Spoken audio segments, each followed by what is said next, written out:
welcome back to Everything from Nothing, Stevie's least favourite show. Before we started, Stevie sat us all down, had an intervention and said we're very bad at this. Why do you think we're bad? And he hates us all. And he hates us all, yeah. They were his words. Basically, like, I would explain why you're bad at it, but like, you know, like, it'll take forever to upload it by the time I'm done. Oh, like, yeah. To be fair, like. And we have a guest to talk He's made more than one list. Sure, look, we'll do like a full week of podcasts so I can cover it all. We'll do an exclusive. Or like I can summarize it all in a week, I think. Yeah. We'll do exclusive episodes on OnlyFans where you just talk shit about the podcast. The Stevie give out. Yeah. Will you do like a cancel? Do you know a video saying why I left the podcast, like, and what goes on behind the scenes, like, and all this, like, and tell the darkest secrets that I don't know how to make coffee and these horrible. Well, things. like I'm already writing a book, so okay. How it is to work alongside that's you. The thing, expose. Yeah. We're joined this week by DIABHALL666, who's Emmett is your real name. Which is your name you were born with? DIABHALL666 or Emmett? What says on your ID? Yeah, the ID. I thought you had a serious question coming in. Yeah. But yeah, am I pronouncing that right? it's the devil. I was Devil. pronouncing it wrong for ages. I thought, as well. yeah, I was thinking it's I thought it was just deal. Oh, is it? Yeah. Really? I would have thought it was like wow. Diawal. Yeah, I thought it was Diabhal. something like that. Diabhal. So it is deal. Deal, yeah. Deal, like a Whoa. deal. No, it wasn't until someone that actually speaks Irish said it to me, and I was Right. like, what? And they were like, yeah, that's what it kinda says. mad. Like, Now I wonder how would you say 666 as well? Shit. yeah. Dal she. That's mad. I was thinking, no, it's a different dialect because I thought one of them was like divil as well, and that's where the divil came from. Was that a thing as well? Yeah. So I'm wondering, is there different dialects? It probably depends on whether it's Like Donegal Donegal Irish or- or Connacht Irish or Yeah. like. Because our thing, Croig, that we do, the thing above this is like pronounced so differently, like Crohi. In Donegal, yeah. It could be It's so like, different. So maybe I it's, should know this because I've been studying this recently with my Irish lessons. But B and you're a H- fan of the devil And yourself. what? None. El Diablo. No, because to me it would be El Diablo. Yeah. No, but like I'm Will too. Like it's kind of like a woo. So I was it was like Diawal, Okay, yeah. Diwal. Yeah, that's mad. That's Anyway. Yeah. But Yeah, I anyway, could still you're- be saying it wrong, like. yeah, we're all like, it's probably like we're all just getting it so far. It's probably like I don't know, something different. Just Orange. simple. Orange. Maybe it'd be a more fruitful thing to ask him why that name, or how did he? Well, come yeah, to you that? can. That's why Stevie was saying I'm awful at this. But yeah, yeah, that's an interesting name though. Why did the devil? Because like, Yeah, yeah, like I started off doing art in our college, like looking at the devil. Yeah. So it was like more religious based, and then it kind of just went on and on to like paganism. Then after that, you know how Yeah. people viewed the devil was kind of like pagan art. It was just like, oh, that is the devil. Yeah, You know, yeah. or not pagan art, sorry, but like pagan practices. Yeah. So then it kind of just led, and I was just like, okay, I like this name then. Yeah. That's cool. I Actually. like it. It's a way of kind of owning that misconception and, Yeah. and throwing it back at people. Yeah. Like, That's it, bring it all together into one. Like, you know. which I also find it like. really cool as well, like in all forms of art, whether it's like art, music, poetry and stuff in Ireland, like the fact that because like it was a Catholic country for so long, like so many people do have that thing where they'll draw from like the devil or from God. Like even if you're not writing a religious song, the amount of times like you look at it and you're like, oh shit, I have like a call and response thing here, and like that's like a religious thing, and it's like it's weird how that kind of idea does creep into like a lot of artwork, like Oh yeah, it's- 100%. well, the culture was like. Yeah, it's everything that seems to be new. Like you're seeing that now with like a lot of hip hop as well, like in music videos. That's the new devil. Whereas like Led Zeppelin was the devil of its time. Harry Everything Potter. that's new and Yeah. pop is like the devil, and it's really interesting. Like, but do you feel like though as well, like your style art? Do you feel like that's where some of your style of art is really like sort of like highlighting or shadowing that, like as in mixing the world of like tattoos, something else that would also Yeah. be seen as the devil, like in with like sort of paganism or something spiritual, like, and yeah, is that kind of why you do that? Like, is that Yeah, art, the whole 100%, thing? like- yeah, that's really cool. Do you know, like definitely I wouldn't be purposely doing Catholic stuff, but like it would kind of come into it. Yeah. Well, yeah. You could see it kind of, do you know. But no, definitely, yeah. Yeah, that's really cool, and it's like a mix between your type of art as well as like a mix between the traditional and the modern, like whether they're like in Newgrange and they have like some staff or something, but then they're wearing Adidas tracks or something like that, that kind of style, like Yeah. where did that come from? Like, is that But that's as you were saying with hip hop culture and all of that. It's to bring like street fashion into it because I have big interest in stuff like that, and it's to bring it back to kind of like paganism as well. Because like all ancient Ireland, I feel like there was so much like class jewelry, class clothes. And then Ireland obviously went into Christianity and everything was just like, That's so what you true. wear a black suit and a paddy cap all the time. Yeah, And it's like, yeah. do you know, no offense to your paddy cap. Just as I said it, I looked at you. Well, I am an immigrant. I don't count. I can kind of do what I want. No, but that's something that I really appreciate of what you're doing. To me, there's such a strong need for people to create, to take, you know, that past that we tend to kind of like look up to so much. I really appreciate it when there's such clear cases, and I think your art is one of them, when that can be looked at, but not necessarily in an exclusively worshipy way, but as a source of inspiration and bringing it to the now. And when you link all of that with, I don't know, elements, symbols from the balaclava to the different tones in the skin, that says something about, I don't know, the need that the tradition needs to be kept alive and new things need to be good. And I think that you are channeling a lot of that into your art, and I think it's brilliant because it's the kind of thing that's needed. You know, people not afraid to go, let's take this, you know. Sometimes I feel like people take the past too sacredly, like, oh no, That's you don't it, mess completely. with St. Bridget. No, mess with St. Bridget. Like, Transformer. You need. Yeah. It's what it's always been done as well. It's really like true. it's like the idea of like kind of tradition for the sake of tradition is kind of pointless, but tradition for the sake of its beauty is actually where it's at. Like, Exactly. Yeah. Like, is there an element of that in Oh, your own 100%. inspiration, right? But I feel like, you know, I'm going back in the past, but also I feel like Ireland is doing that now anyway. Do you know, like, we're going out of this Christianity kind of view. Yeah. And everyone's going, not that people are going like, oh, we're going into paganism and stuff, but they're coming into a more kind of like free thinking rather than like, that's really true. you know. It's definitely more labeled to the side of paganism, which is just a letting go and less constructs and less like, I don't know, this is that, less black and white and more in between. And the other thing as well, like, is like with your art as well, the best way to get a message across historically, like Shakespeare did, everyone did it, is through entertainment. And I think that as well. And I think like what you're doing as well is there's a lot of like stuff, you do it as well with your artwork, where there's a lot of stuff that you could call spiritual or historical, and it is only going to be enjoyed by people who already appreciate art and have that natural love for it. But both your stuff actually like is entertaining to look at. Therefore now it gives a random person scrolling who has no interest in art, sees your stuff and they stop and they go, oh, I'm going to look into all. At first, the Adidas and the chains and the tattoos, that grabs their attention, and then they look closer and they see Newgrange behind it, and they go, "What's that like?" And then that, like, now they start to learn, and you're bringing people into the culture in this really special, cool way. It's rare, but you do it as well, and it's really cool. Like, kind of normalizing those elements and bringing them to the surface, no? And making them more common, like, to be seen. Like, I don't know, you must have surely have cases where the people have asked you further, no, like, you know, putting the balaclava on the two-stone head. One, for example, like, that says so much, and surely people must have gone, what is that? Like, what's have you had experiences like that?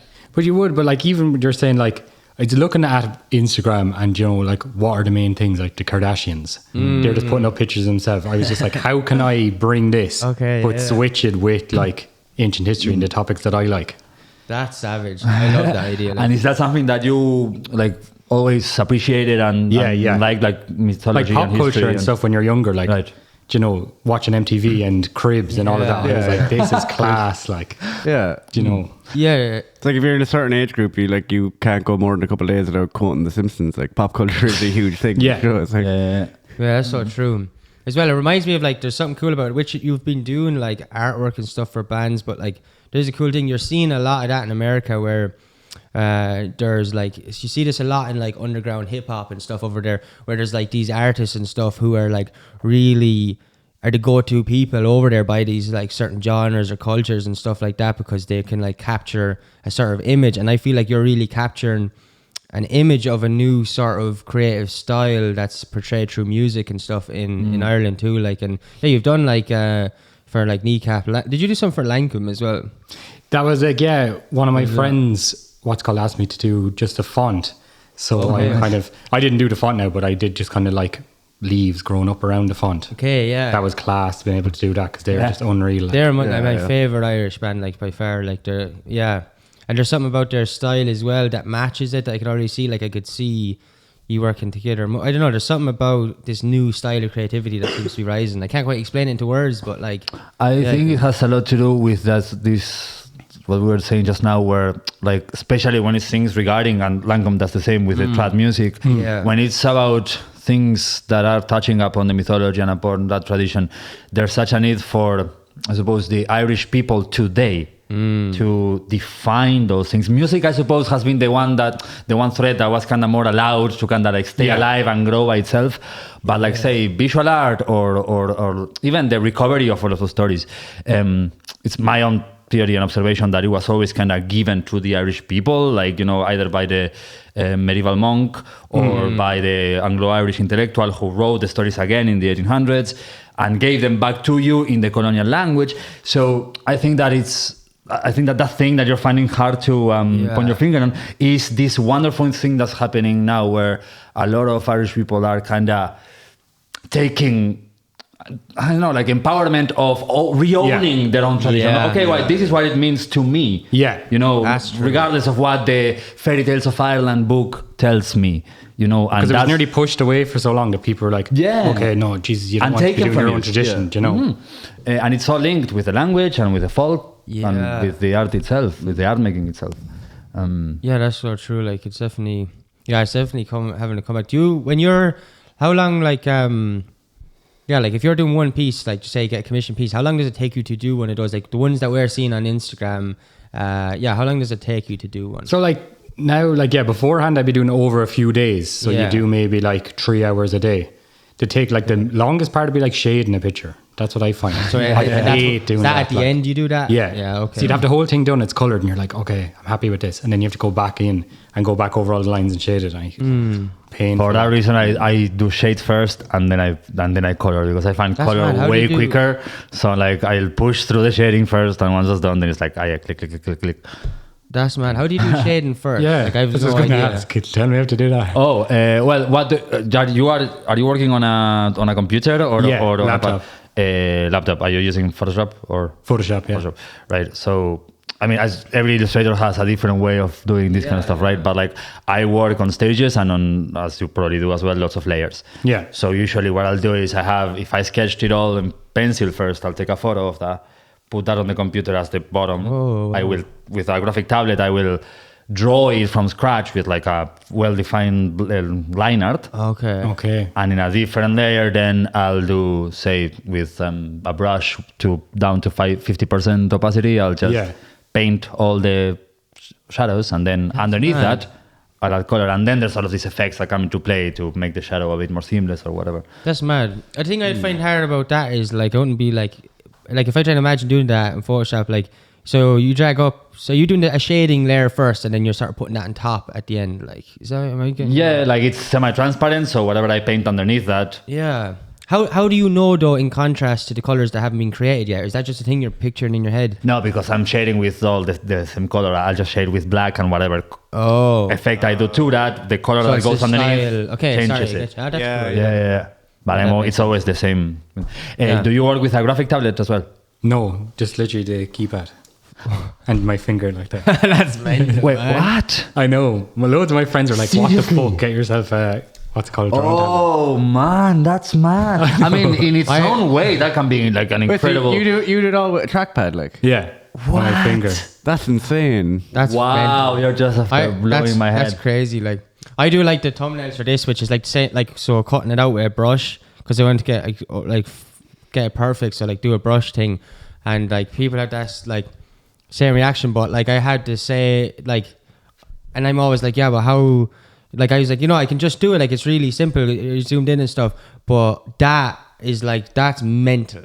Like you're doing the pieces. That you're doing line art with a keyboard. I think I'm just so used to it now that I couldn't see myself doing anything else. Do you know what I mean? That's mad. I totally get that, but I would also say like if you've never tried it, like give it a go sometime, because you may find that like I use my friend's drawing tablet, and I felt the fact it was over here and the laptop screen was here, I was like, it takes a while. The first time I started doing that, I had trouble with like not looking at my hand while drawing. So I would have the computer there, the graphic tablet here, and now I'm very used to it. But what I do is I have set up all of my commands on this corner. So I'm always like drawing, looking straight up to the screen and changing with these tools. I think I'd be the same as you for that reason, because I actually find that I tried to do a tablet thing before, and I just can't.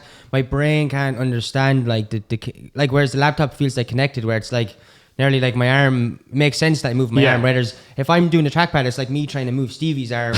Here. Oh, that's it. Like that's what I would imagine it'd be like. I tried using them, but I'd say just get practice it. I don't know. Yeah. Well, my respect for you has gone way up now. Now that I know what you go through for your art, that is commitment. That's insane. For your craft, you know what I mean? That is insane. Like Jesus. What? Fair play, man. I know. And yeah, that's kind of mad. Like, what I was gonna say though, yeah, why did you? I know this is kind of a very generic thing, but I genuinely am interested because when did you start doing art, and what were you getting out of it for the reason you continued? What made you continue it when you started? I'd say since younger, all was just true, and that was my main thing. And in secondary school, it was my only A, because I just put every bit of focus into that. Yeah. And I just kind of knew I was like, this is what I want to do. Nice, probably. Even though you just kind of just you're not going to get a job out of it. Don't know how I'll do it. So I was like, and I just forced myself with it. But in the moments of doing it early on, what were the feelings you were getting that made you want to continue it? Do you know what I mean? Was it because was it a sense of peace? Was it a sense of seeing something being created, or was it anything a bit of both of them, I suppose. And then it's saying a lot of my family would be really into art as well. Okay, like my granny is a brilliant painter and stuff like that. So it's just cool. It'd be always kind of there. Yeah. And we all just enjoy it. Right. Do you know? And do they get it? Does your family get the kind of stuff that you're doing? They do. They don't. My granny hasn't seen any of my work now. There's a few of them. I was like, oh. My mother, I draw, and then there'd be a few things I'd show my mother, and she'd be just like, Jesus Christ. When she seen the Sheila in a gig thing, she was like, that is the most disgusting thing I've ever seen. But it's true. Yeah. One thing I was just thinking, because you saying art was your A in school and stuff like that. So, and because you kind of draw on history for your work, did you enjoy the art history part of art? Because no. Okay, I didn't. I was able to say, are you the only person ever to actually enjoy the art history component of leaving cert art? It's gas. It'd be things that I'd be interested in now that I was not interested in school. You require a certain age to appreciate certain things. Oh, that's it. For sure. I hate all the subjects, but except geography, I was. I think for me, the problem with art history, I don't know what it was like in other schools, but it's because the art section was still the biggest section, and that's kind of the thing you really had to put time into. The art history section kind of felt like learn off this essay. Oh, 100%. Whereas if it was actually understand this art and give your opinion on it, then it's then that would have been fun to write. But the whole thing of just regurgitate this thing you have written 3 months before you're leaving cert. But college was no different.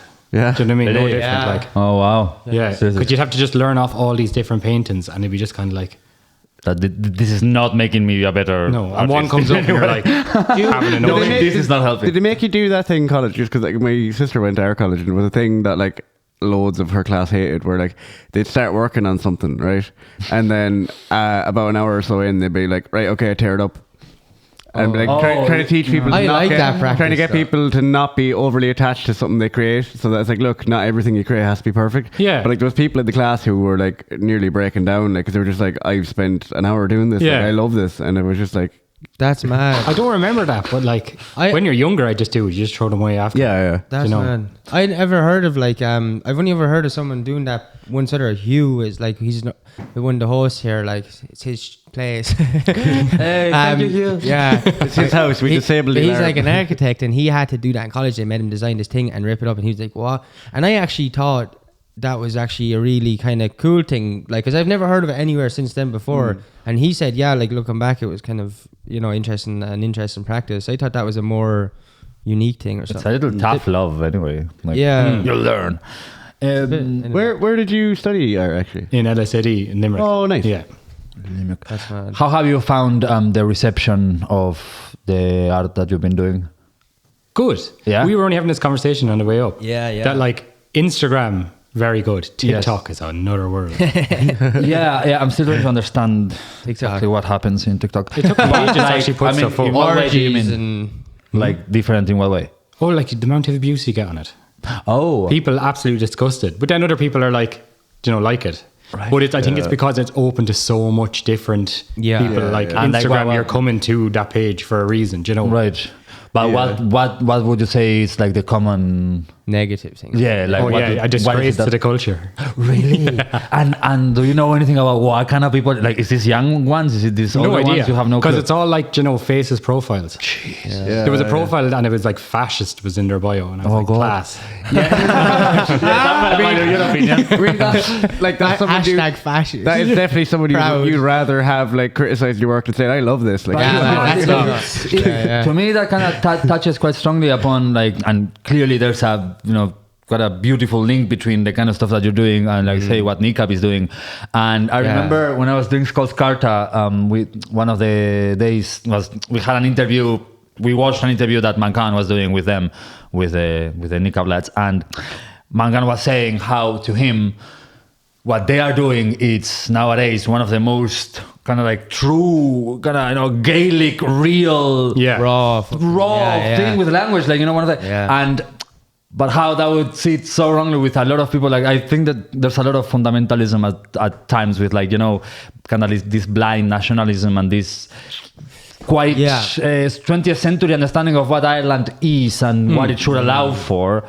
And things like you are bringing this beautiful disruption that's so freaking needed. Like, And it's nearly a weird way, in a positive way, disruption into all communities that I think are a bit distorted. Like, you have the real Republican national distorted view of what Ireland is. You also have a distorted view from a lot of this spiritual, absolutely, the mythology side of it as well. The most deluded it comes from. And of like Ireland and this, like, and I do believe in the land, and I do believe in a real spiritual connection I have in Ireland, but there's a mad distortion for this holier than thou kind of, I don't even know how to explain it, like this holier, like, that there's like nearly this like weird validation programs of like this false sense of what we need to preserve and all this stuff something like that. I know what it is. And what is sacred and what isn't. Like, again, I think that a big part of what the work that people like us is doing has a lot to do with giving people a way to offering icons, offering images for people to visualize these beings. Like, say, Irish mythology is particularly famous for not being specific. Right? Like, there's no descriptions of the gods' aspects in any way, if that's what they are. It's all quite vague. There's no, they can be, the same figure can be something in a story and have a complete other role in a different one. Oh, that's it. Chops and changes also. Yeah, it's so granular. And this is something that I wanted to bring up into this conversation, because I was just reading it in a very interesting book, how it was Yeats and George Russell, who was also known as A.E. They were two mystics in the revival times. They were two of the ones that kind of started doing this very interesting visual quest to find a form for these beings, right? Yeats was doing this whole mad thing with Maud Gonne, where he would like go into trance and try and like see the shapes of the gods and be able to describe them physically. And George Russell was making these mad paintings with these kind of like peasants and these beautifully colorful ethereal beings. So, but again, I think that those kind of things done today is what we need to provide more and more, like things. The freedom to do it yourself, like, and see it yourself. That, as an Irish person of today, but also what you, as the individual that you are, as Emmett, you bring to the table. Because the whole urban streetwear because you're part of the civilization too. You're part. Exactly. We're all part of it. It's like, we're not just like listening to our ancestors and echoing their voices. We need to bring something new. Because there's not the one way either. That's the point. He will see them in that way and bring in the whole urban stuff that because we are ancestors to come, So absolutely. we gotta add shit too, like, and because you can see that with Christianity still, like, even with people being like, oh, disgusted about this or that, but that's still putting this Christian view onto pagan art. You know what I mean? It's nearly like, you can't disrespect them like that. It's like, oh, come on, like, yeah, that's so true. Like, it's like, I'm not going out of my way to make this fucking disgusting and like, you're all meant to be offended by this, like, And do you have, and like, what's your, like, as a person, as an individual with your own emotions, do you ever get bothered by that? Does it upset you, any of those comments, something like that? No, like, it's like hard not to sometimes, but not really, like, because the way I'm drawn, like, it's going to happen regardless. Whether you like it or not. Whereas the whole thing, if you're good at something, you're in the spotlight. Like, if you're not getting like criticism, you're doing something wrong. Like, the whole thing, if you're getting criticism, you're doing something right, because every reaction has an opposite and equal reaction. There's also that thing that like a lot of people argue, like when people are trying to say like what is art and stuff and what should art do. Like one of the main things people say is art triggers an emotional response. So like even if the emotional response is people thinking like, oh, this is weird for my culture, and like they have that knee-jerk reaction of like, no, it needs to be preserved, it needs to be the way I remember it.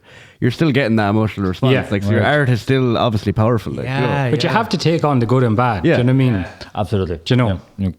You can't just take on all good compliments and be like, okay, I'm not going to look at that. Yeah. Do you know? Yeah. You have now recently launched. I was trying to say this word the other day. Loading? No, it's like like what you're doing in your Patreon. Oh, yeah. Zine. Zine, thank you. Yeah. Like, Zine, oh, yeah. Zine, sign. I'm always confused. Do you know what is that? A zine, it's short for magazine. Do you know what that I said that word too. Sean doesn't know. But it's not to do with age. It does have to do with age. Man, you act like we're in Ireland. He's trying to say that he thinks I don't know what a zine is because of age. Comment below if you don't know what a zine is. I promise you have to be an artist to know what a zine is. I think it has to do. No, that's fair enough because I didn't know until I went to college. Yeah, there's no way. I know what a magazine is. I don't know what a zine is. I've heard of magazine. It's because I actually don't. I don't think it's an age thing. I was just like, what? You're too young. It's something touch phones. I never had a touch phone. To the underculture of like the 80s and the 90s. Yeah, yeah. Like No, you're showing me underground. and I was like, yeah, that's interesting. Yeah. Right. Well, but the anyway, question sorry, was, go on. What? Who's from the 80s? 1985, I was born. Yes. He is, yeah. Almost 40.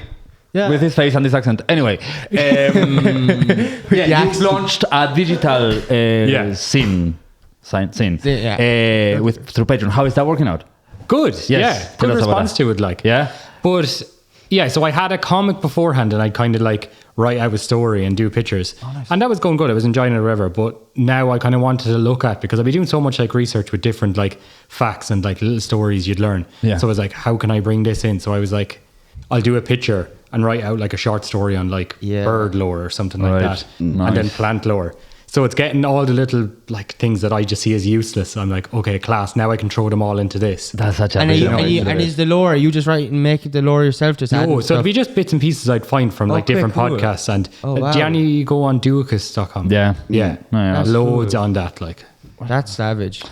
And then what is it like? How does the Patreon thing work? Like people just subscribe to get like free. Yeah, what's the thing with the Patreon? Like, what do you? So say like I'd charge you €5 a month, and I'll put out a new zine each month. Okay, that's cool. Yeah. That's savage. So it's good, like to help me be able to afford things, absolutely, as well as give back to somebody. Like, you know. That's why that's the one, you know, when we all constantly have conversations of the negative things of the internet, like one of the massive, positive, beautiful things of the internet is the amount of, like, you just couldn't get that years ago. Like, just have, like, people just start supporting you. And even people really starting off, like, that's so motivating. Supporting you directly without any other intermediates. So you've done now 2 issues, is it? Yeah, the 2. second one is coming out. So was it? Yeah. And then, the second one came out yesterday. All right. Yeah. Nice. But on it, then I have all the old comics as well, so they'd have access to them as well. Oh, fair play. You know. Oh, nice. That's very good.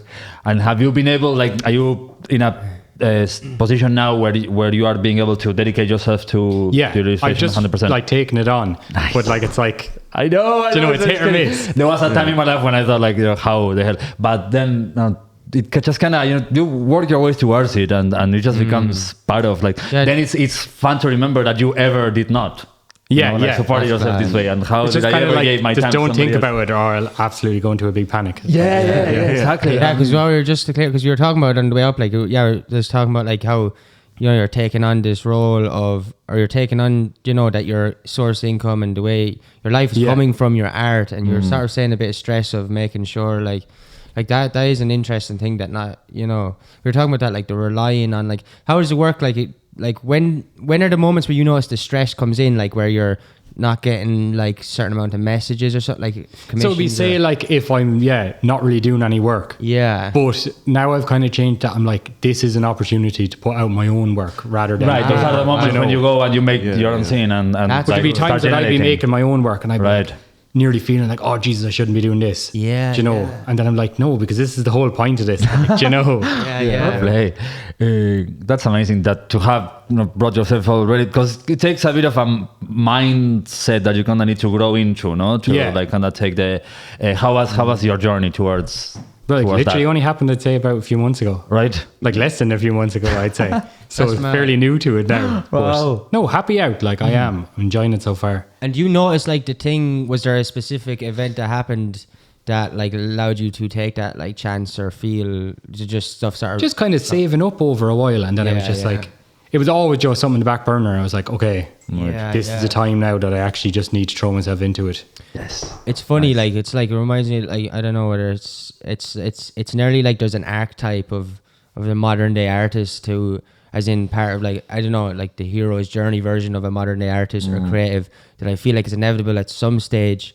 I don't think there's ever been someone that's been successful off of who hadn't had to take that really scary risk, like of like, you know, taking a chance of dedicating all their time to this craft, hoping the money comes in, and ignoring the thing that would bring the money for sure, like and you know, given years, and like it's definitely an interesting thing I think everyone has to go through for creatives. Anything of value is only attained through investing something important, no? Be it a feeling or a moment or a risk taken. Like I think that's why the hero's journey is such a, I don't know, staple, like such a model for like not only are the stories that we tell each other, but also the lives we live. Like we're always, even when you're just walking to the grocery store and back, you are in a way going through the hero's an journey. initiate, like a mini cool. one. I And love if, that. and if you're Right. going on a holiday somewhere and coming back, and if you look at it through the steps of the hero's journey, you will always find that there was always a sort of, you are always changed. You are not yourself by the time it's finished. And I think that arriving to that gold that doing this kind of art can give you, you need to be allowing yourself to change. Yeah, definitely. No, Like all the time. And you find like do you find, or do you have like well basically first do you have like a long term goal with it all?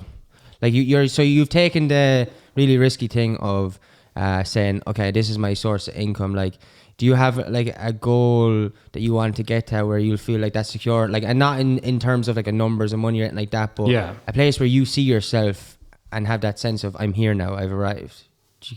I don't know. Yeah. Do you know, it's like, it's tough. It's a big question. Yeah. No, I feel like just like not think about, but think about it at the same time. Yeah. Kind of like, as long as I can make art and support myself, I'm happy at doing that. Class. You know, but to be no initial like, oh, I want to work as this because like this is kind of what I'm doing now. If you get me, this is the job. Like, and is there a message or I don't know if message is the correct word, but like, I don't know, a value or something in particular that's really important to you that like you're working to be expressed through or understood through what you're doing? Like, is there a comment on something or an attitude or a message that like just get on board with like cultural revival of Ireland? Do you know, what does that mean to you? Like, sorry, this is like an intense question. No, just like, I mean, what is that to you? Like, I mean, what is the value in that to you? As I suppose, like with myself, it's been like when I'm younger or when I was younger or whatever, I was like, oh, imagine living in America, imagine living somewhere else. Right. Like, Ireland's so boring. Oh, Yeah, you know, I hate this, same, that, and the other. Then I came to terms with it. I was like, I love Ireland. Like, why was I thinking like that? And now I'm putting all my work into like Irish-based art, and I'm like, there's so much like here in Ireland that I'm just like that I completely ignored for so long. right. You know, so I suppose that would be. It's just like see what's around you rather than wanting to go Looking so far away, you know. says the one who left his home life. But I'm following a spiritual path, it's okay.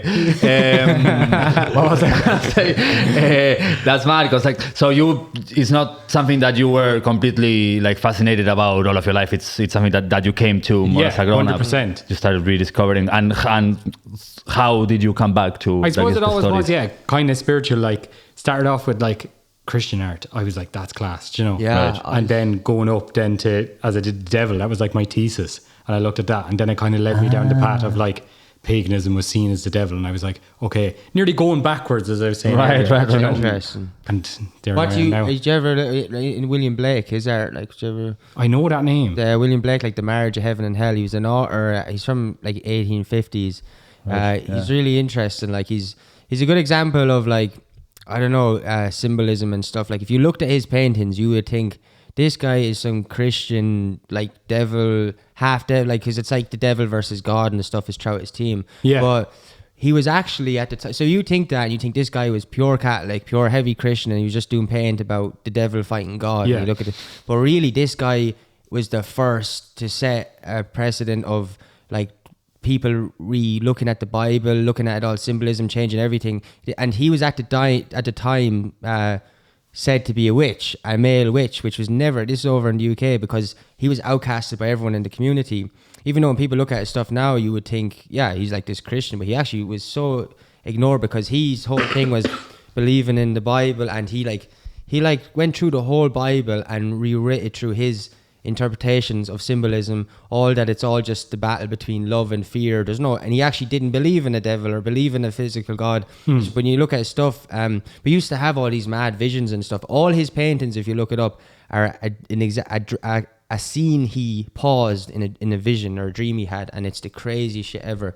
But it is interesting though how we look at that and we go, oh, devil worship or something. But little do we know that this guy is actually in it all, is under his whole purpose is he's just spreading love. Yeah. You know, it's how we interpret it, but we decide, oh, this is evil because we don't understand it. And he's like, I think, the best example of that.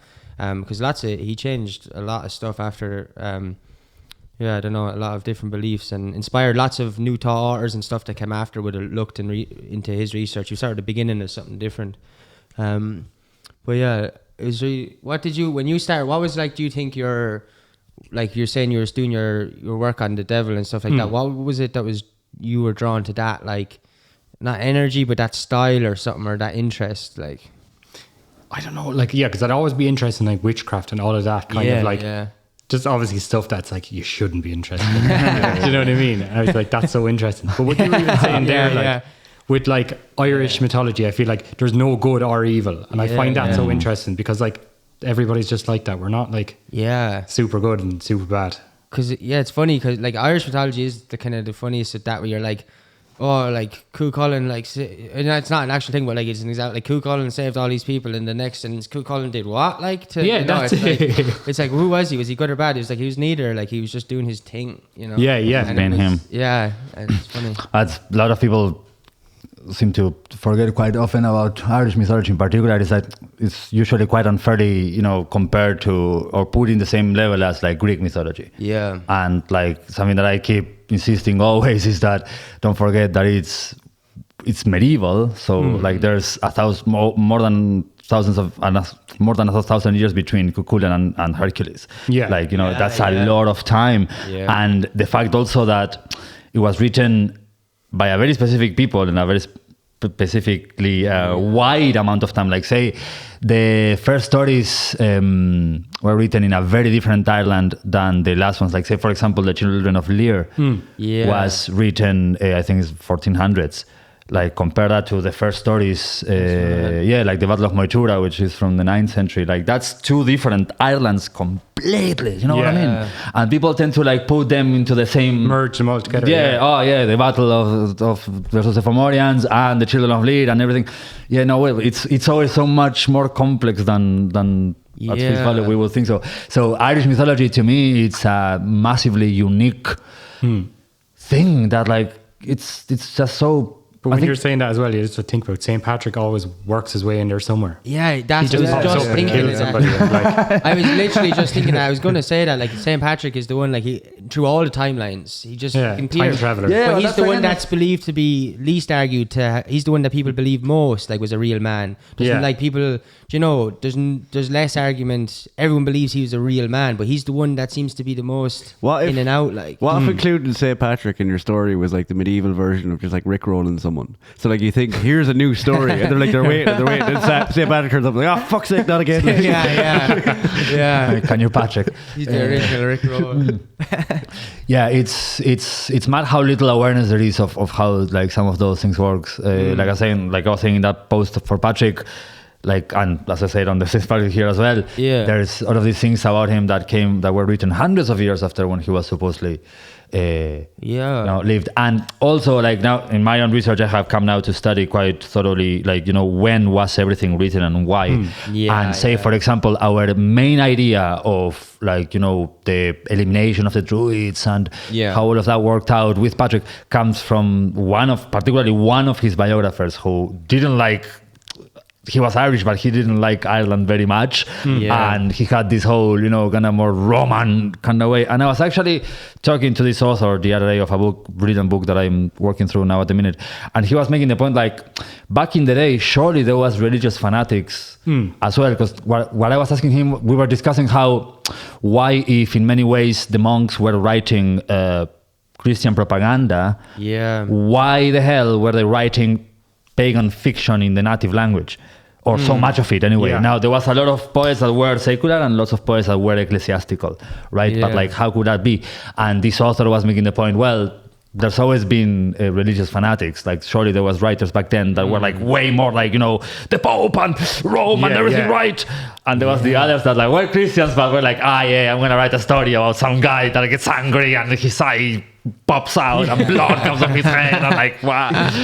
Like, surely there was room for that amount of creativity. In the same way that nowadays you have your room to do your approach and somebody else. That's true. Exactly. And none of them is more or less valid either. Yeah, it's funny that we think back to that time and don't like, there's might come a time where there's some weird podcast where they're doing it by telepathic communication, and they're talking about your artwork as the fact of what life was here, like that we were all walking around the ballyclavas, and that we were like, that's what happened, like, exactly. and that's mad, like, and it's all taken out of proportion quite a bit. That's really interesting, actually. Can I ask you a question, Santiago? Yeah, please. Because you studied like all this stuff more than anyone I know. Did St. Patrick kill the Druids? Oof. Actually, there's one thing. Did you know there's never been a single artifact found that's been credited as Druids? So they can't actually prove that Druids ever existed in Ireland. Really? And the first stories of Druids were added really, really late into Irish history. So a lot of people... You're going to be cancelled, like. But like, a lot of people now are starting to realise, like, Druids in Ireland could be the equivalent of King Arthur in England. That was like, basically there was this whole thing of, because with the Renaissance in Europe and like people were like bringing back like Greek or Roman culture, and they were like, their culture was really cool, they had this mythology. Countries that didn't have that kind of like, oh shit, I wish we had that. So like England are like, oh, King Arthur, now we have our thing, yay. So people are starting to think maybe Druids were like Ireland's that. There's a lot of, as he says, there's a lot of misconceptions about how all of it came by. The first one is that like the words poet, prophet, magi, sorcerer, and all of this in the old text in Latin and in Irish get used to describe any magic worker is a druid or a magi or a poet so to begin with, there's that. But also, and this is what I was discussing with this author, he wrote a book called The Christian Druids. It has a quite an off-putting title, but it's a brilliant, he's a West Cork man, and he's on John Minihan, and it's an incredible book because what he does is, and this is his own theory, he posits that, well, lots of people think about it, but basically the point he's making is that what we came to think of as druids in Ireland were likely more akin to philosophers, knowledge keepers and thinkers more than priests. They are never, in any of the Latin texts, they are never referred to as the Latin word for priest, which is sacerdote, same as in Spanish. They are never called that, but they are called magicians, sorcerers, blah, blah, blah. What his main theory is that, and this one that I am starting to really kind of adhere to myself, he says that there might have been, that there could have perfectly been a peaceful transition, so that what were druids here, which were more philosophers, became the Philly, became the sacred poets, the Philly case, quite organically, that what the Christian poets were actually sophisticated druids, that just thinkers, that just kind of, they assumed a different mantle, say, but the art remained the same. The art, the power of the word and of logic and reason and like what we can build with our minds remained the same. Call me a druid, call me a sacred poet, I am still creating the world with my speech. That's interesting. And I think there's lots of little, in this book he gives a lot of very interesting points, the ones that like you would like to really write down and put in your thing. So I'll send you the name because you're probably going to enjoy it. And what he does is, through giving lots of really cool examples with the Irish poems that we do have still, he shows that there was a whole art of creating what he calls a shadow poem. So he shows that, say, a poem that was praising some novel, written in the words, it says what it says in Old-Irish, but due to the pronunciations of it, and to whoever had the understanding of poetry and language to catch it, he would be actually saying something else. So he starts giving all of this proof in all of this ancient poetry of how it could be saying this, but it could also be saying that. Yeah. And it's just mind-blowing. And if that's not magic, I don't know what is. Do you know what's magic? You're from Argentina. You know all that's actually magic. That's today's magic. I was just wrong in the wrong place. No, thanks, Ish. I appreciate it. That's class, though. You know all that. Share that. Thanks for coming here and sorting our shit out, man. Yeah, man. Somebody had to come to this country. But yeah, just like back, like to you personally, when you're like art, like do you feel today, do you like? Does it help? How does it help you personally? Like in terms of like feeling like you have like. Does it ever feel like you have identity in the world? Help with stuff like mental stuff, like mental health. Like, does it help give you balance or stay grounded? Like, what does art do for you personally today? Like, if it does anything. Like, because I set up kind of a little studio in my room. Yeah. And having that time to yourself is just so good. Like, I'd be a fairly social person, but like, there's just times you're like, I just want to sit down now, do my own thing. And you go into just that flow of just drawing, and it's like, yeah. Do you have a certain method or a certain way about? Play a bit of music, like. Is that what you put music? Yeah. Yeah. Turn on like a podcast or something. Yeah, like just fairly intense music sometimes. It depends. Yeah. Yeah. And you do everything on the computer. You don't sketch first on pencil or anything like that. I would like draw freehand, but that'd be kind of more just for the crack, like. Right. But yeah, that's really cool. And who was the first, like, because you started doing like stuff. Who was the first person to reach out to you, whether it was band or like, or the first time you got like paid, like what was first that, commission, like, commission, yeah, or something like that. No, Kneecap would have been one of the first, 100%. And after that got me like excited and confident. That would give you confidence. Yes. It would. That's class. That's mad. I'd say that's real motivation. And did you know them? Like, did you find you online or? Yeah, contact me over Instagram. Jeez, so I followed them and then got it through that. Yeah, like they must have seen his stuff and gone like, that's it. It matches so well. Like, they're like, whoa, this is it. Did you make the current little knee with the? So they had that already done, right? So I kind of redrew it up for them. Oh, okay. That style, Cool. It's mad because I find like doing that kind of work that there is a certain magic to a logo, no? Or to like it, they are sigils in a way. Like you do put a certain energy in that. Do you find that as well yourself? Yeah. Because like for so long I was like always changing my icon on Instagram, and I was just, Then I did the one I have currently, and I was just okay, that's it. Right. I want to keep that. Obviously, I'll update it if I feel like but it's like kind of working on top of it. Yeah, because you kind of do need that. Like bands. That's why I always think that all the bands and stuff in Ireland are missing. Like, even if you're a small band, like, you need to make a logo and it needs to stay the same. Like, you can change and update, but like, you need to really build an identity that people connect to without even having to read it. Like, and that's so important to build anything, like in a business or a band or as an artist. Like, it's really important. Identity. No small thing. It's no small thing. Yeah, it's a hard thing. True for a person, true for a business or a brand or like an artist or whatever. It's an important thing that gets built, I suppose. Yeah. So at the minute you'd be kind of splitting your time between like commissions and work for other people and the developing of your own stuff, like the scene and that kind of stuff. Is there more of your own personal stuff that you already know you'll be wanting to develop? Do you have already? That's it. Like if I think, like you'd be lying in bed and I'd be like, oh, that'll be class to draw. So I just write it down on like notes on my phone. Right. Oh, dude, that's what I have this weird.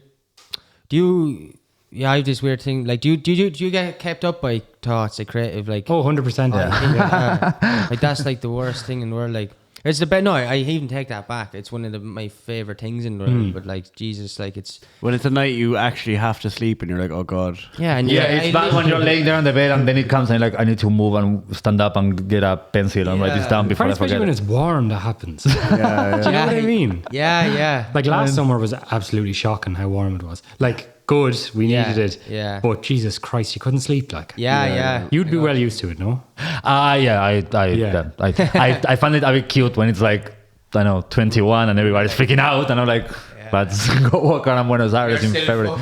Yeah, like I just have 3 layers on. And like, no, this is not hot. Like, it's grand. I find it mad because the morning times, I like battle this weird thing, like, because the morning times, if I get up early in the morning and if I catch my day, whether I fucking do writing first, like shit that I do to get me into the day, I need to do that in the morning to take control of the day and get shit done in the day. But also, I just can't have creative thoughts in the morning, like no matter. That's so funny. And it's at night time creative. So I battle between this thing of like, there's the whole thing where everyone's different. There's night owls and then there's the morning. Yeah. I'm both, and it's fucking paralyzed. like where I want to, like all my creative shit's at the end, but I do need to sleep so I can get up and do the creative. Right. Yeah. It's like, I don't know what to do about it. No, they take me midday, and then I'm like, okay, I'll think of an idea.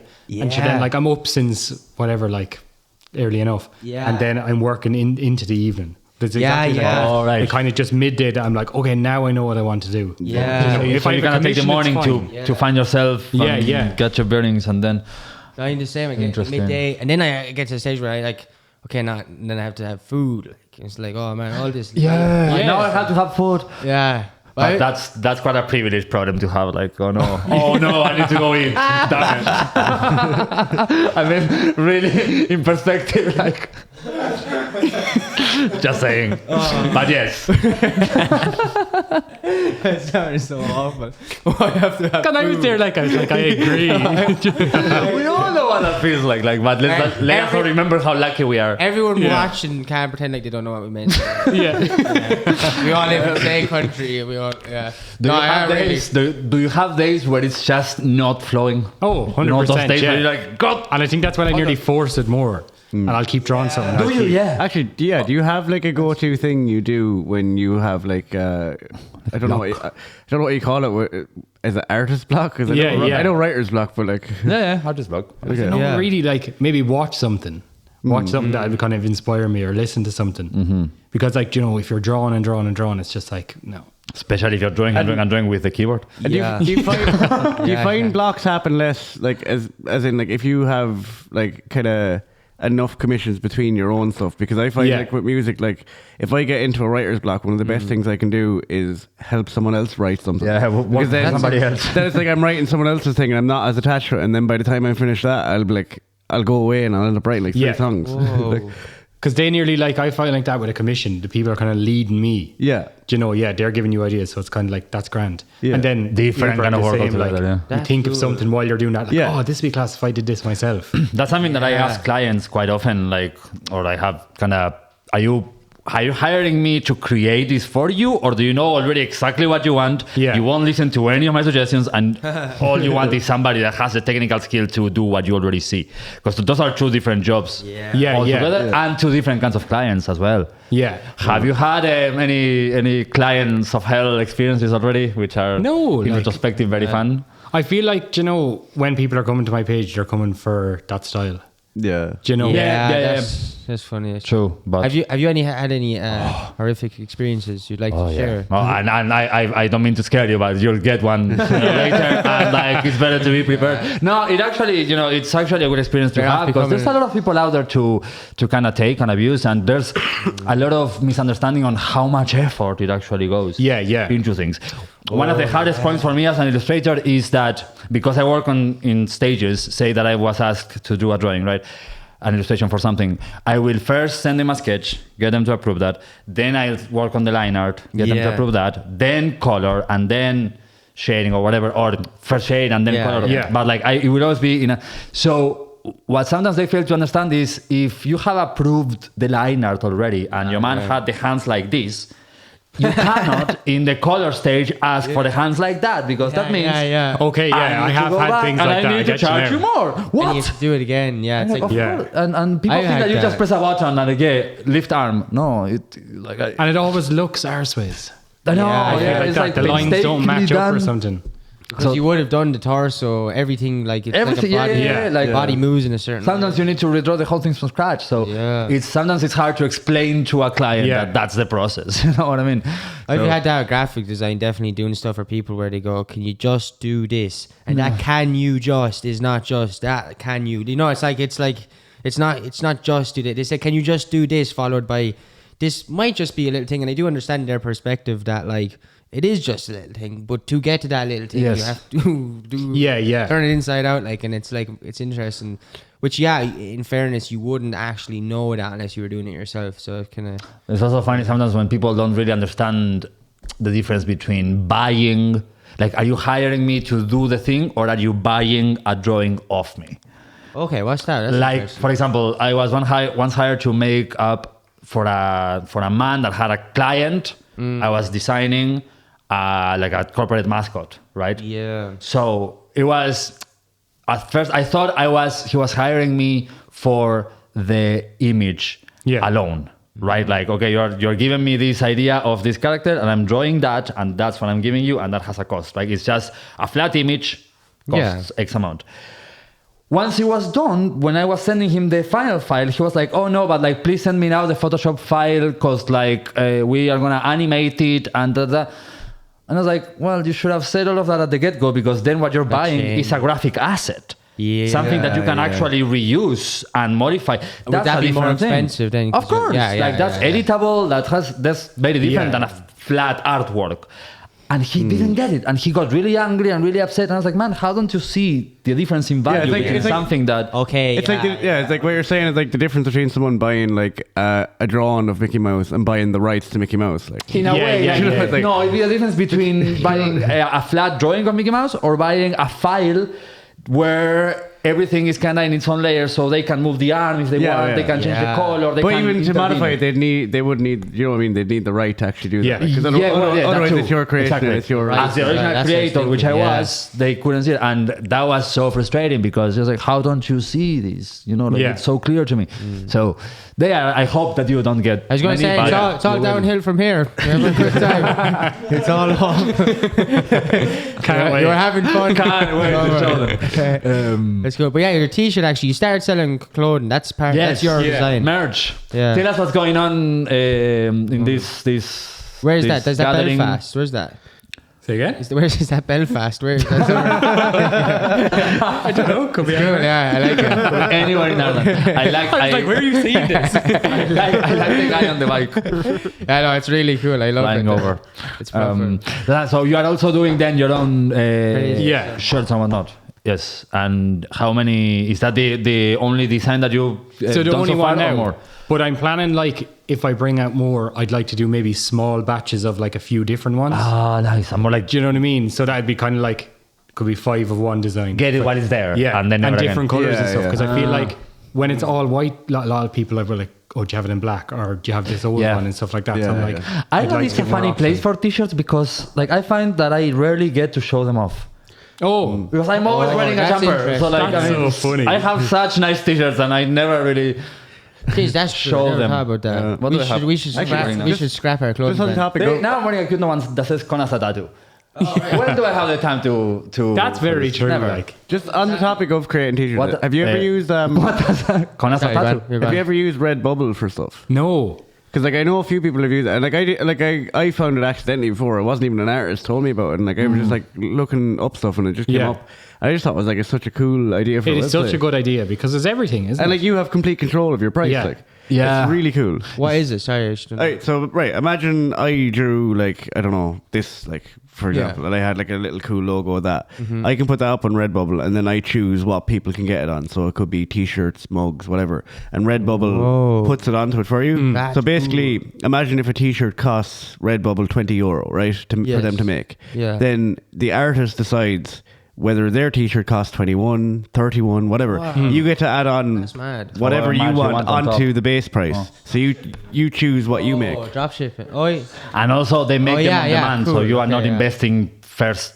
Like, we've done that. Yeah. That's a different. That's class. Yeah. But you went the self-published way though for this kind of stuff. Yeah. So just buy them kind of in bulk. Right. That's savage. Yeah. Quality's always seems to be a lot better from my experience. But it's kind of like because I went kind of overboard with how much I got, and I was like, "This is such." You a got bad too many idea. t-shirts, did you? Yeah. So then I kind of narrowed it down, but I feel like I need to kind of narrow it down But again. I think one of the handy things about Redbubble is just from following different artists on Twitter and stuff, and engaging, like, one of the things that seems to sell a lot is stickers, because convincing someone to buy something for like €2 is so much easier than convincing someone to commission you for like whatever the cost of, like, depending on the size of the piece. Spending 25 on a Like, t-shirt, that's there's loads of people out there who will want to support, but like they mightn't necessarily be able to. But when it's like the price of a cup of coffee, they're like, yeah, sure, go on. Like, Because I've just made stickers, but I haven't put them online yet. oh no way. So I'm doing a market in Limerick I'm doing it actually tomorrow. Was that the milk market? Yeah, yeah. Ah, cool. That's It's class. Like, yeah. Have you been doing selling your stuff there long? I've only done it now one weekend so far. Cool. But a good few of my friends now have been doing it. Do you know Execute Exist? No. Yes, Yeah, actually, yeah. I do. Yeah. So he's doing it now. Wow. Yeah. Does Roisin do Yeah, Roisin is there. Yeah. You're Roisin, I was yeah. beside Roisin last week. He probably maybe a couple of the artists came down to a festival we did like a month ago. From she organised them from, maybe I don't know. But that name sounds familiar anyway. I think they might be at the festival. I don't know anyway. But yeah, Roisin, yeah, she's from Thurles, like. Yeah. And yeah, her stuff is really cool. Yeah, I've been at that thing a few years ago. It was really cool, like, to see it. And it's every Sunday, is it? Saturday and Sunday. Saturday and Yeah. Sunday. Nice. That's cool. And you find, I'm always interested in that, like, how much would people sell much at, like, when You wouldn't, the depending artists- on the day, do you know? Okay, yeah. Yeah. But it's yeah. so affordable to do that market, like, it's so good. Right. Yeah. You know, and it's really getting you out there. Like, that's it, like, again, to get a different audience that you wouldn't normally get over Instagram. Yeah. Right. Yeah. you know. Yeah. Being And I do my business card, and you get people picking up, which is good, like. That's cool. absolutely. Yeah. There's something that I'll be. I imagine Instagram is very good for like kind of younger people, but then when it comes to like older people who anything, they wouldn't necessarily use Instagram enough. That's it, yeah. Enough for the algorithm to throw your work to them. Do you know, like? Because Yeah. at the end of the day, if you don't like engage enough on Instagram, the algorithm isn't going to like be anything. Oh, stop, that's trying to keep up on top of it. Now I have the freedom, but before it'd be just like, put a picture up, then like months later, I'm like, oh yeah, I'll come back now, do you know? Yeah. Must revive it somehow. It's Forget about it, like. It's a good tool. Yeah, there's such a, I don't know, so many ways to put this stuff out there nowadays, and it's good to stay on top of that with a good balance between digital and physicality of actually being there, and because even for the engagement with the people, seeing your art and talking to you, and like there's so much. TikTok is good for that, getting it out so much more. Because it's just going to show up on like everybody's page. Yeah. Do you know, and it's just like people that would never have even seen anything like your art. They're like, what the Have you hell is this? gotten in contact? Like, have you reached out or developed connections with a good few other illustrators around the place? Yeah. Yeah. Nice, because there's Like, also starting to be Instagram such is a good beautiful, for that. Yeah, it's a beautiful little community of. Yeah. That's how we start talking. like, just through that Instagram. and like this. Did anyone reach out to you about doing like NFTs or did you do that? I've no idea about NFTs, and I feel like that just sounds like the biggest stress ever. Yeah. Yes. But then it's like, you know, trying to even learn it. Like, I've had people kind of telling me, and then I just go brain dead. I'm like, what? I just can't for all the online I stuff. don't know. To me, it just sounds like a big scam. I don't think it's. That's the logic of it. Don't Is fully that, get it, like, do you know? I was like that. I started looking. I never buy it because I don't give a shit really. But like I did understand it. Like as in because I was really against it and stuff. But then I was like, well, every time I'm against something, I would look at it and try and find why I'm against it. And I found out that I just didn't understand it. And I do think the problem is 99% of it is just scams and people trying to get. But there's projects out there that seem to be really cool. I think what annoys me about it as well is like people are like, oh yeah, but it's pro artists. But then like there's all these stories of artists getting their artwork robbed and turned into NFTs without their permission. Oh yeah. So like it's like. No, you have to you know, like. it's like There's Them to and try to keep control over that kind of thing. Is there an aspect of the tradition that particularly like kind of speaks to you or that you enjoy, particularly say more than others, like in terms of like the stories or the ancient sites or the language or the archaeology of it? Like, is there a particular thread that I get you. motivates? Like, I feel like there's so much different little bits. I know.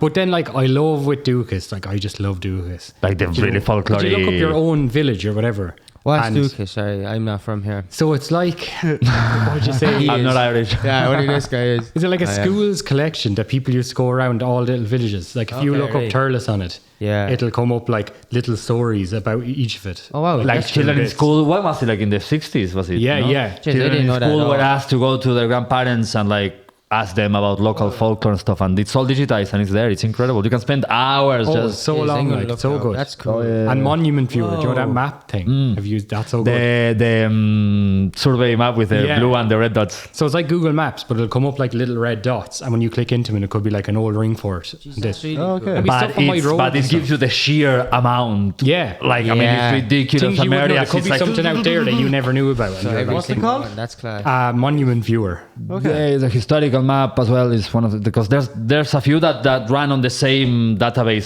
so like you access them through different websites, but it's just mad because some of them have really cool information if you touch the thing, some of them are just say like right and like who register it, but it gives you an idea of like the landscape when you're driving around, you have no idea that there's so That's fucking much, and it's divided. How is it like the red bits are like ancient things, and blue dots are like mansions and like more. Blue dots are the ones I just don't really look at. No interest. Like no fun. English property or something. Yeah, exactly. Like a manor from the 1700s. But no, it's quite it's very inspiring to me to like, because it really puts it in perspective about like, But like how you wouldn't little. realize how much, like, because my road at home, I like wouldn't have even like thought there was anything on it. Yeah. And then when you do that, there was like a ring fort up top of the road, and we went up. My mother was like, "Oh yeah, I know you're on up there." Like she let us into it, and we just went in and walked around it. And I was Wow. like, "I never knew this was here before." And it wasn't That's anything class. special, but it was still class to know it was there. You know? That's mad to know that this was here. Like it does take, and I think that maybe a lot of Irish people would resonate with that. It does take a certain education to learn how to perceive certain things. Like I remember the first time I went to A the Hill of- certain what? Sorry. a certain education or understanding or like a certain effort into actually getting it to be able to You mean to read see the it in landscape. the- First time I went to the Hill of Tara, when I didn't really understand anything, I was like, this is just like an open field, there's nothing here. Now I understand, well, those circles mean something. Because I The find thing- that I'll be sitting on the train, I'd be looking out, and I'd look at something, and I'm like, is that something? Then you go on the map, and you're like, oh, it actually is. Yeah. Like You know you what I mean? learn to look at the landscape in a certain way that. Yeah, that's true. But you need to choose to learn that. Yeah. It's not just, and I find that beautiful. Yeah. And this is one of the few lands where that can still happen because you still have all of these things. And that to me is just incredible. Because I think a lot of people, like, because I had the same experience when I was younger, like, just wanted to be anywhere else other than Ireland, like, and was just like, fuck this place. But then I don't know what it is, and there's so many people who think the same, and then for whatever reason, I think it might. I always wonder why that changed, like, or what it is. It's like I feel like because there's so much to see. When you get a bit older, it's like maybe you value things differently or something. Like, I don't know. Have you come across John Moriarty yet? Do you know who he is? I know the name. He's quite famous. He was a writer.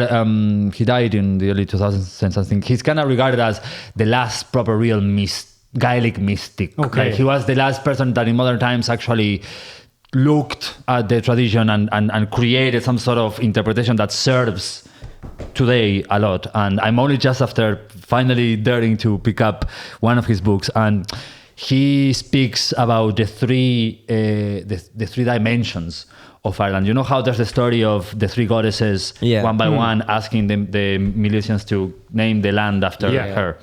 And so the point he makes is that there's a realm of Ireland that's Eru, there's a realm that's Bamba, and there's a realm that's Fola. And what do they mean though? So it's a realm. what he means by that is that, for example, that you could be dealing with the real hard, down to earth, Irish Republic kind of machinery, public transportation, TV tax. I don't know, like the whole thing, the hotels in Dublin, and that's one aspect of what Ireland is. But then you're walking around the fairy hills, and suddenly the clouds move, and the light hits a certain way, and suddenly you go, I'm in fairyland now. I am in the realm of Ireland that is that myth. And then the third one would be, I don't know, the harsh realities of history or the famine. The point he makes is that there's more than one Ireland, and at the end of the day, that feeling that you speak of like, oh, fuck this country, and then rediscovering this other thing, kind of like what you did, has more to do with ways of seeing, which I find is extremely Gaelic in itself.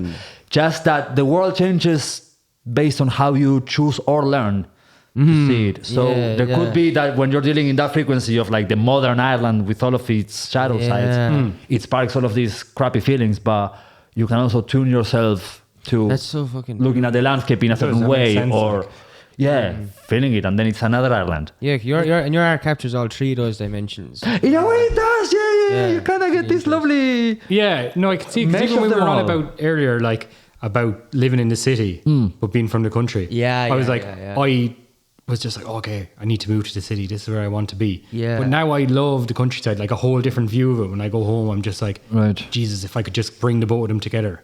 Do you know, if you could have a door to step into the city, then a door to step in the country.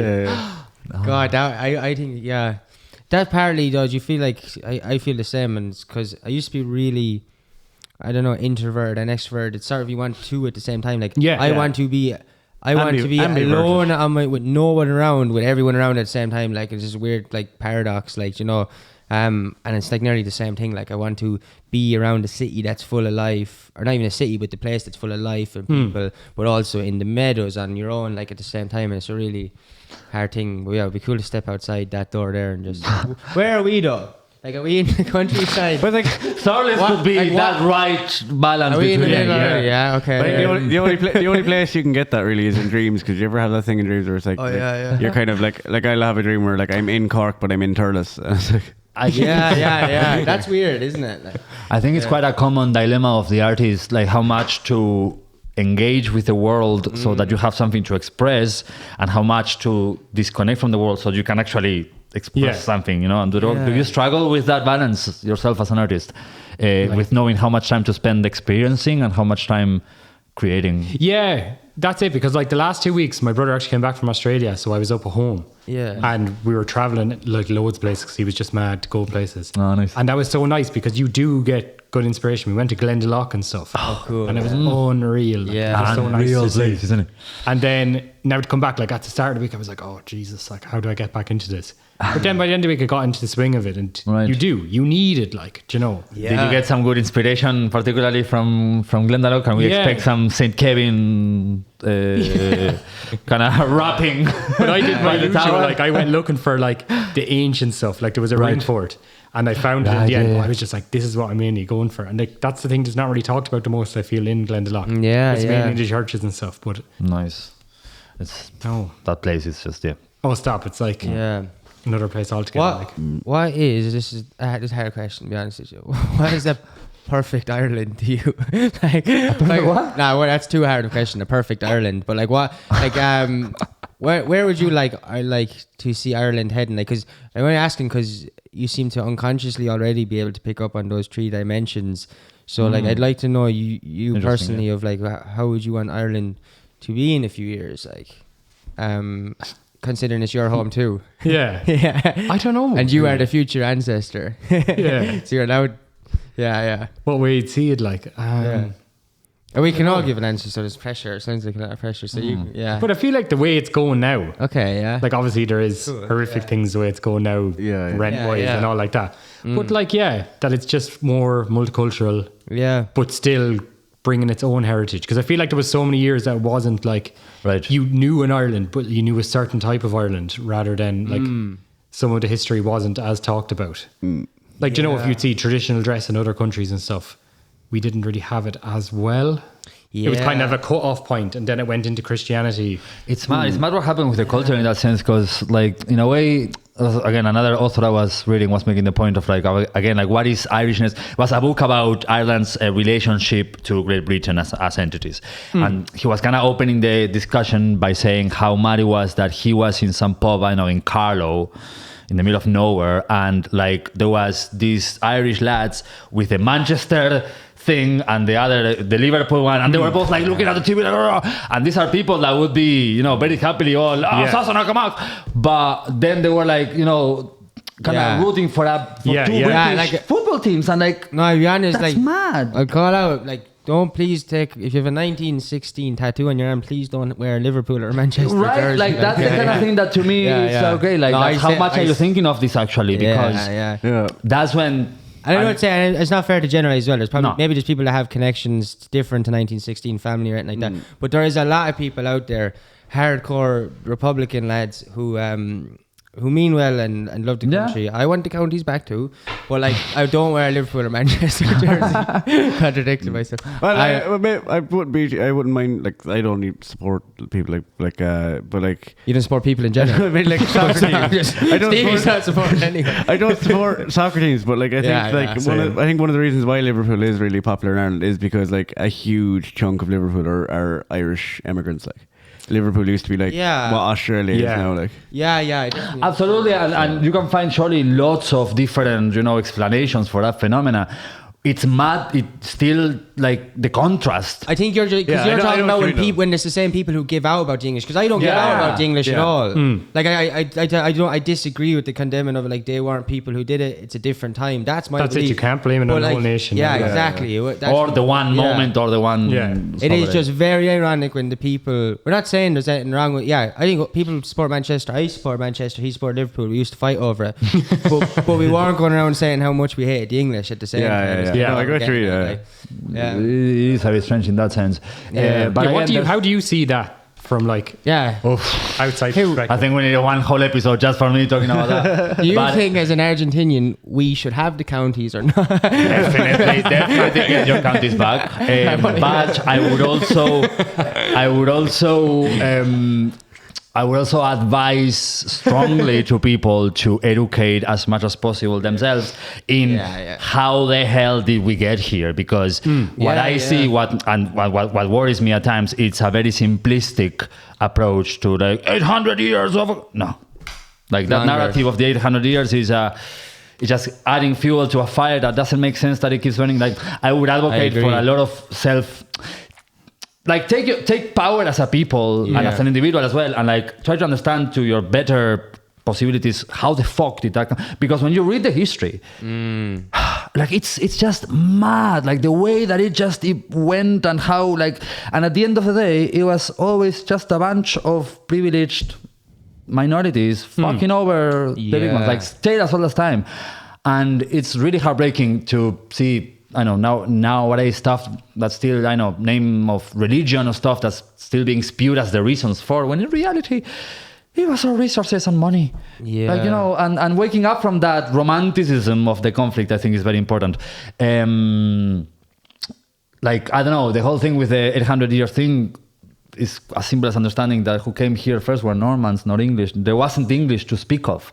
And the Normans were Frenchicized Vikings. Yeah. So the same people that brought to Ireland fucking trading spots. So to me, I feel like when you start taking off or going through the historical layers, you find like a continuum where the people were always being fucked over, and that's the point. Because I blame the Romans. Holy fuck! There's literally, I say that all the time. Like I literally all roads. That's what I remember. Really, all roads lead to Rome. Like that's I was just about to say that, because I actually had a lot more. My whole perspective of the whole England versus Ireland disappeared, melted. It no longer exists in my brain when I realized that England, that land, was all Celtic, and it was all, at some stage when you really go back into history, and it's I don't know, all roads lead to Rome. It was, I think the devil as a symbol was born in Rome. The Vatican, all these things. It's all roads lead to Rome. If you need to get. If you have a health issue, it's always going to the root of the problem. So if you need to go back to historically justify anything, any arguments, right, and you need to be honest with ourselves as a country and go way back and say, well, who? It's the whole thing as well. The bully the bully was bullied, or the bully was hurt, a home sort of thing. It's for and I believe that happens on a collective level as well between nations. If you look at the reaction of any nation to do anything drastic historically, there might actually be something that was done to them, and I just find it interesting and worth looking at too, so that we can have compassion and so that we could change things. This author, this John Moriarty guy in this book, Invoking Ireland, also makes a very interesting kind of metaphysical point of the myth of the 9 waves and the idea of the 9 waves that you need to go over to reach Ireland. What he says though is that what the Gaels did wrong is that they didn't go through the waves. They went over, and what he interprets those nines to be is these kind of waves of initiation, of understanding, of connecting, of surrendering to the land.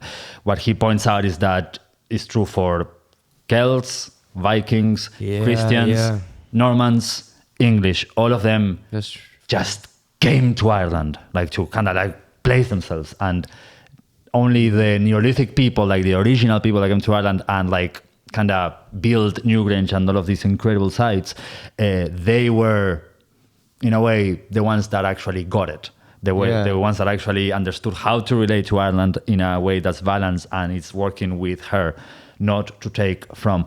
That's a mad point of view. It's beautiful, man. Like I love that. Moriarty is fucking like I'm just after daring because I tried it 2 years ago and I couldn't hear him. Now I can, and it's like whoa. So is that sort of like, am I picking that up right around like in what you're saying? Is that like sort of like that there was a like in a weird sort of twisted way, the taking from it was the absolute love and appreciation of it, like the country, the land. Right, you know that myth of Amergin, the poet or the druid of the Milesians coming to Ireland, and as soon as he lands, he sings the song and says, "I am the boar, I am the stag of 7 battles, I am the pool in the field, I am the salmon, I am." The point that Moriarty makes is that we have no way of knowing that isn't equal. That's usually regarded as a surrendering to the goddess, the surrendering to the land, and that's why they were able to wrestle it out from this magical superior race of the Tuatha. What Moriarty points at is that we have no way of knowing that isn't ego, that what he actually saying is, I own the pools, I own the salmon, I own the stag, and I come. Because when you look at the archaeological reality, for example, the idea with the deforestation of Ireland, apparently, for what I understand, by the end of the Iron Age, so by the time that Christianity came to Ireland, around the 400s, 50% of the woodlands were gone already. So this idea of like the Gaelic, Brehon laws and all they lived in balance with the trees. Yeah, but that didn't stop them from like burning lots of wood to process their iron and building their rats. So like, the point that Moriarty makes is that the original inhabitants were the ones who actually got it right. They came with the correct understanding or the correct initiation into the mysteries of life, so that they actually had a balanced. And look, it's probably in real terms, it's probably because they had no efficient way to kill each other or cut trees. They had no iron. Apparently, it's a more proto-Celtic culture that brought iron smelting to Ireland. So you're speaking of two very different people and two very different ways of relating to nature. It's kind of what you're saying, like, as in, like, the original people used Ireland to, like, or like, they use Ireland as a reference point to create their culture, whereas other people use their culture to change Ireland. Exactly. Yeah. That's mad. Which is quite interesting when you think about, nowadays, and you probably find yourself this as well, there's a lot of talk about indigeneity, and there's a lot of discussion about, European people finding their own indigeneity in a sort of a way. And the Irish had a weird case because so quickly you went from being the underdog, completely, pillaged and abused, suddenly you were Europeans in a matter of decades. And so suddenly you were part of the bigger colonial machinery. And like, what? 0 to 100 in a second. Yeah, and like, so of course there's a whole identity. And again, we come back to the same point of like, so important to have stuff like what you do to kind of remind people that like, that's really true. You're your own still. But that's a whole other book to discuss. But like, it sounds very good though. So the I am thing though. So he reckoned that was like it was an ego thing. He makes the thought experiment that you don't have. That's usually really regarded as this blessing, and that. But when you look at what the Celts did in Ireland, and this is quite I'm actually thinking of creating a little character called Paddy the Pagan with unpopular opinions, because I want to start kind of making kind of jokes about these kind of things that I think. But really, the Celts, if we can even call them that, like that Gaelic world that there's so much admiration for, they created incredible stuff, but they were also like quite a fucking mad culture in terms of like, they were obsessed with rank, obsessed with like, slavery, petty fights. They kind of spend their time fucking each other up. I was reading this book. Every time I say that, I know I'm going to be speaking a lot, but about specifically kingship in medieval Ireland, right? From the 400s to the 1000s. And like, it's mad because all they do is fight each other.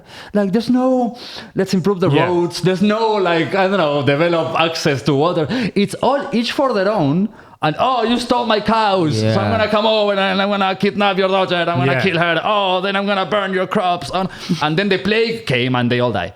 That's mad, yeah. And you're like, so like that's grandeur, but there's also a kind of a mad society to look back to, you know, and it's interesting to, again, create new things. Yeah. From that. But it's even funny with like poetry, like how effective that was. Like, you know, someone could write a poem and that was like, you're done now. Mm-hmm. You know, that's your whole kingship over. That's crazy. Like, and that's so mad. That's how people kind of like that can happen with a Twitter post today. Like, and like that's literally been happening. Like, that used to happen. That happened before. The power like, of satire. This thing isn't new. That you write one thing about someone and they're finished. That is like a thing. Like, you write a poem about them. What's mad is also how long that held. There's a document from the 1500s where some noble is being allowed to hold Sligo Castle for some some O'Donnell, and the clausule at the end of the contract says that like if your man breaks the agreement, he'll be excommunicated, but also all the poets in Ireland will see to it that there's satires made of him. So the satire of a poet was right there with excommunication as something something bad that could happen to you as late as in the 1500s. Like, that's because even then we're obsessed with like perfection. If you would want your what would you say? Blemish, blemished. I'm blemished. And then you're fucked, like fucked. You know. Yeah. So that's not really nice either. No, you know, that idea of the perfect. So it's funny when you see people blindly, you know, defending that or saying let's go back to that, and I'm like, no. Yeah, Not like really. I think this whole thing. I do think there's parts, there's good and bad in every culture. Like the whole thing of whatever, like trying to take when people say we want to be just like or we want to be just like the Netherlands, or we want to be just like this time in history. Is just, it's like it's all distorted. Like, is every moment like this sense of perfection is distorted. Like, definitely by time. Like, when you're not in the moment, it's like the whole thing of like, you know, if you're having a bad day or whatever and the next day is great, like the bad day fades away, and we do that historically as well. Like, we do, we blur out the bad days, like. And as an Argentinian man, do you think the famine was a good thing or a bad thing? Like, we'll finish up now. It was not a good thing, but there is a possible silver lining, if you want to call it that. But no. But I do think that, look, it did cause the Irish genius to kind of spread around. Like, and that is, I suppose, if you believe like I do, that there is in the people from this land, there is something that to me is very needed in the world. Yeah, food. Call it magic, call it, what? Food. Yes, pots. No, seriously though, there's a way of thinking, there's a relaxation there's a self, I don't know. There's something there, it's mental or it's felt, I do not know. But I think that through a horrific event like that, what that was, it did cause for that to be spread all around the world. And like, there is something to be appreciated of that. Or about that. I do agree with that. Like, it doesn't make the whole thing good, but it was like that's not that. Like I had like a guy that used to teach me music business was talking about the podcast, and I was like, I feel like you can start something in Ireland. I think if you wanted to get to the biggest of anything in Ireland, whether it's like Boxer or whether it's like podcast, I think it's easy. So it's a small little island, a small little classroom. It's like you can pass, whereas there's 100 million or 300 or whatever it is in America, I don't know. 330 million. Is it? Yeah. And I said to him, I was like, if you could just manage to get like the Late Late Show, we're just having this conversation anyway about how little views media gets in Ireland, online and offline. Like, Irish content gets little views, is what we're talking about. And he was like, you need to, don't be trying to get like, don't be just focused on Ireland. He said, there's only 4 million Irish people in Ireland and there's 40 million around the world. And I was like, yeah, that's mad. Like, it's mad. And they're the people who will actually, it's probably the people outside there who will really support all of our stuff. Like, and all the ones that don't you even get know to- it. Yeah. Like, I mean, that's one of my theories for like the obsession is to think that maybe I go far back enough in my family and somebody slept with an Irish person sooner or later. Like, and like, there's so much of that can never be known. Like, go figure. Like, it could have ended up anywhere like that. yeah. I don't know. But where did your love for Ireland come from? Yeah, The $1 million question. interesting. Either a past life or blood. He's contracted. I was told because like the state of the gaff was. Look, I put it down to a call I heard and kind of like a coming home, really. St. Patrick. Yeah. I heard the bells. No, but there's a lot of people I know that have inexplicably come, and it does feel like a comeback. Weirdly enough, like it's quite mad. That's but gas. That's so easy. but man, like yeah. Apparently because we gave you pilots. Give what? We gave the plumbing to Irish people. We didn't have plumbing. Did we? Yeah. Apparently, it was an Irishman who designed the city, Buenos Aires city's first sewage Oh, right. That's gas. system. Yeah, I I thought that was actually just grew a up in blatantly a racist. neighborhood called Coglan. What? Coglan is an Irish name, so Coghlan. Oh, wow. And it was an Irish immigrants neighborhood actually, Okay. but no connection to my family at all, save the fact that we bought and built a house there. But I really think like without going too far down the rabbit hole, I do think that there is a sort of Ireland before a couple of times before. In world history, I think Ireland kind of protected something quite important for civilization. Like we know it happened during what is called the dark times when everything was burning. The Irish monks were here preserving. Like we know who Aristotle is today, thanks to Ireland, and that's something that most people don't know. Like the Irish preserved all of the classical knowledge. We would not have it if it wasn't for us. Yeah. So, in that, And do you think that's why, like, Ireland was seen as like the end of the earth in Europe? Do you know what I mean? It kind Well, of it was a bit of the end of the That's known interesting, world. yeah. And in a way that allowed it to, the Rome never came over, here. yeah. And like, that's, it makes sense that this is where that kind of work was carried on. Okay. What I'm feeling right now is that there's definitely I don't know, like a reagrupation. It's not only random foreigners like me who are coming back to Ireland. There's a lot of Irish people that went away and are almost inexplicably coming back, and they don't know why. And I think that in a way, for whatever's coming, and we all know something's gonna give at some stage later. I think it's given. We just haven't caught up yet. Well, yeah, that too. But like, there's a kind of like it's like the people are the ones that are gonna the ones that have something to offer are being called back to kind of serve. Yeah. And you may be doing, people like you and I may be doing it with our art.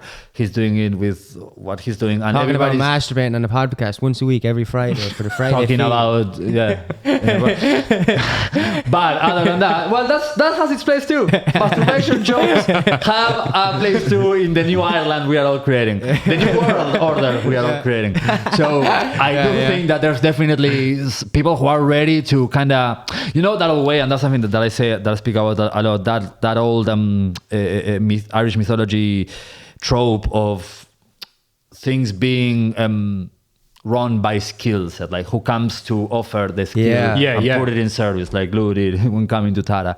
I think that whoever's gone in their own journey, their own personal journey, and arrived already to that mindset that like whatever I know how to do is not just for me, but for the greater, whoever is gonna, I know, kind of people like that are being called to kind of start connecting. And I don't know for what, I couldn't tell you what's coming or what could we all be being gathered for.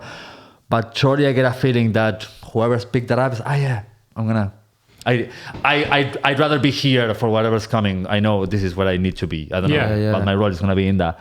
But so I have observed that in a lot of people with Ireland. And it's mad. Yeah. It's mad the levels to which. But I think that's no different than whatever's going inside you to find yourself doing the work. It's a nice way to look at it, like, that you have some sort of purpose with it. Oh, absolutely. And again, it's look, the Irish tradition has always grown through acts of intense creative acts of individuality. And that's always what has kind of carried, be it a poet in the medieval times or being you meshing. What I love about the approach that you're bringing is that you're meshing the old stuff with And maybe this is something that you can like see if I say it right, because as a foreigner, I don't have experience with this. I find that no matter how much time I spend in Ireland, there is a growing in Ireland in the 90s aspect, and almost a blind boy aspect to Ireland that I can understand, but I will never feel. I will never know the housing estate culture. Yeah, I will never know. Yeah, I was telling you about. I remember that last time. I was telling you. What do you mean? Like, he's talking about like. Yeah, 90s. I don't know, like housing estate culture. Like, there's a different. It's probably nearly even a fourth dimension to Ireland in a weird way. Like I think he's talking about. I don't know. Like the closest I find as a foreigner to that is Blind Boy's podcast, or the things that he talks about, or the place from where he speaks about them. And that irony. That I get it, I observe it, but I know that because I didn't grow up here in that time, like all of you did, feels like something. I will never completely get it, and that's fine by me. But like, what I love is that in your art, you seem to be bringing a beautiful meshing of that part of culture, which is so Irish. I suppose like our own version of modern day. Exactly. When it was. Exactly. I suppose, when like internet and electricity and everything was coming in. And all the little tropes of the mommy with the dressing gown and the cigarette giving out, looking on the window in the sink. Like, I don't know, the flat 7-Up. There's so much like that. I guess we are calling it urban, but it also, to me, what you're doing also englobes all of that very real, very modern culture. But you know what's really interesting is that part that you're talking about in England, it's identical. Housing estate culture in England, it's if you want to know what the housing estate thing like in Ireland, watch Shameless, the English show. It is the same thing. We might have different accents. We might be saying the dole instead of the gyro, but like it's like that is housing estate. Is everyone? If you watch Shameless, it's like same as like the neighbours. People smoking in the dressing gowns, like this whole people being okay wearing their pajamas, going to the shop, like this. That it's identical in England. It's one thing. Council estate life, at least from the 90s, even though mine is like the end, the early zeros or whatever you call that time. The noughties. Was that noughties? Is it? Yeah. The noughties. The noughties. Anyway, that's bizarre. Anyway, but that time was like, I watched Shameless and I was like, I feel like I'm just watching like stuff we've experienced, like just different accents, and it was in Manchester. So like, it was really interesting, and there's nearly something relatable there. Like as in when you watch Shameless, like I've always said this about the housing estates in Ireland as well, is the real like neglected housing estates, even in Thurles, like where we grew up, which is the most neglected one in town at the moment. Right. And there is a real acceptance into other cultures, and why I think that is, and you see it in Shameless, they portray it really well in the English version of the show, is everyone's in the same boat. It doesn't matter what colour skin you are or where you're from, because you're in a council estate. Like people in those estates don't call themselves Irish as much. They call themselves, they're proud not to be from Thurles, but to be from that estate. Right. And there's a weird thing. It's Hill. an even deeper like connection that you're from that estate. You know what the other person's house is like because it's built the same. You haven't even been in it. That is the exact same thing of like in ancient Ireland with the little petty kingdoms and like, oh, you are not us, we don't like you. Yeah. Like, it's mad because like at the end of the day, that still kind of shines through. Yeah. In a way. Yeah, it's kind of mad. Like, but yeah, so you're not a fan of the famine anyway. So we'll finish up on that. And and I don't call it the famine. I call it the Great Hunger. Just like Great Hunger. Yeah, it wasn't the famine. A famine has natural causes. There was nothing natural about what happened here. Yeah. Nothing. Just saying. Yeah. Thanks a million for coming on. Thanks for having me. And if people want to, I'll actually link this stuff in below to tag to your Patreon or to your Instagram. What one? Just you can tag them all, like to link to. Yeah, if you want to support you, if people want to support you, like where's the best? Like place? I want to obviously make it broader. I need to do stuff on Facebook, but Instagram is my main thing. Cool. And then when you go into your bio, I have everything on Instagram's the easiest. I think that's the best place to send people. Centralize that's it. You know. Yeah. So go follow on Instagram, support his stuff. You'll be not let down with a lovely t-shirt. All the way back in, when there was a time where it was cool to smoke fags. Like you see Robert De Niro smoking a fag in a movie, and it made you cool if you smoked it. That's what happens if you wear one of your t-shirts. You will become Robert De Niro. So buy a t-shirt if you want to feel like Robert De Niro. Or Gleason. What? What's his name? Oh, Gleason. Yeah. Yes. Yeah. Him. Yeah. I'd say he's our Robert De Niro. Yeah. He is actually. Yeah, he is. Yeah. Thanks, William, for coming on. And yeah, thanks everyone for watching, listening on Spotify or watching on YouTube or watching at home. Mm-hmm. Yeah, we know you're at home. Right, see you next week. Bye. Plan. Bye. Bye.